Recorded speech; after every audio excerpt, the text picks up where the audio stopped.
Fala meu amigo, minha amiga, seja muito bem-vindo a mais uma aula de Química aqui no canal Química com o professor Eduardo Souza. Olha só, existe uma série de reações que estão sempre acontecendo no nosso dia a dia e a gente não percebe, né? Tratam-se das reações de oxirredução, que são tipos de reações muito importantes na nossa sociedade, por exemplo, para a produção de eletricidade, né? São reações muito importantes para a gente entender processos como a corrosão e até mesmo uma série de reações que acontecem dentro do nosso próprio organismo. Tá bom? Então hoje a gente vai começar a entender um pouco melhor sobre essas reações, falando um pouco sobre números de oxidação. Então vamos lá. Pessoal, de maneira mais simplificada, a gente pode dizer que reações de oxirredução, né, ou reações de oxidação e redução, são reações em que há a transferência de elétrons, ok? Então, oxirredução é transferência, tá? Transferência de elétrons.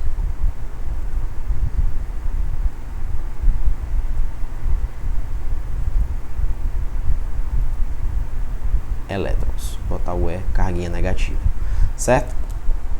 Sempre em reações desse tipo vai ter alguém que está perdendo elétron, vai ter alguém que está ganhando elétron. Oxidação,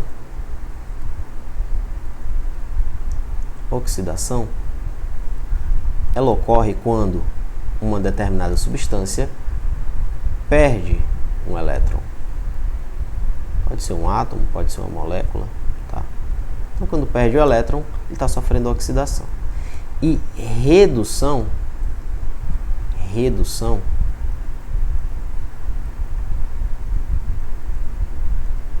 ela ocorre quando o cara está lá ganhando, tá? Ganha um elétron, certo? Eu chamo oxirredução justamente por isso, porque são processos que são juntos. Enquanto um está perdendo o elétron, o outro está ganhando o elétron, tá bom? Para você não esquecer, lembra do macete: quem oxida dá um elétron e quem reduz recebe um elétron, tá bom? Agora, uma das formas da gente ver, né, se está acontecendo oxidação ou redução é através das mudanças do número de oxidação. E aí o meu objetivo na aula de hoje é mostrar para vocês como que a gente faz para descobrir, né, o número de oxidação em um átomo, dentro de uma molécula ou dentro de um composto iônico, tá bom? Bem, pessoal, o que é esse tal número de oxidação que para os íntimos pode ser chamado de NOx, tá? O NOx. O que é o NOx? O NOx, pessoal, a gente pode dizer que ele é a carga, tá?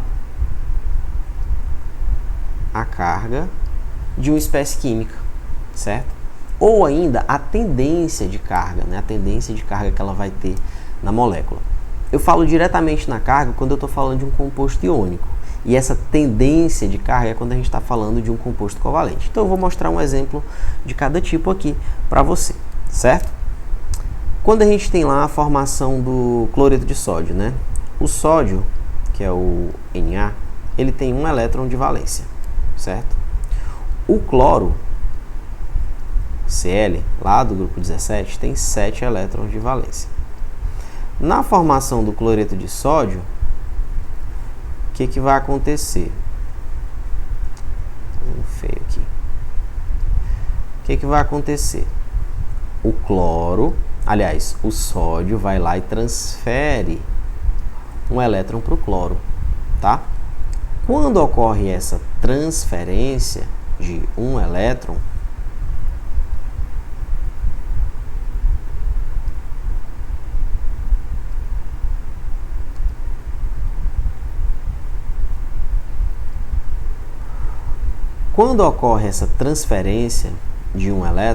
o sódio, como ele perdeu um elétron, ele acaba ficando mais positivo. Então ele adquire uma carga Na+. E o cloro, como ele recebeu um elétron, ele adquire uma carga que é Cl-, tá? Ele vai adquirir a carga Cl-. Esse mais e esse menos são os números de oxidação do sódio e do cloro. Então eu posso dizer que aqui nessa situação o número de oxidação do sódio é mais 1 e o número de oxidação do cloro é menos 1. Tá bom? Só isso. Vamos ver agora como que é essa situação em um composto que é covalente, tá? Que tem uma ligação covalente. Deixa eu mostrar aqui um exemplo, CO2, tá? CO2. O CO2, a molécula de CO2, ela é assim, ó. A gente tem um carbono aqui no meio, tá? E 2 oxigênios dos dois lados ligados por meio de ligação dupla. Na formação disso aqui,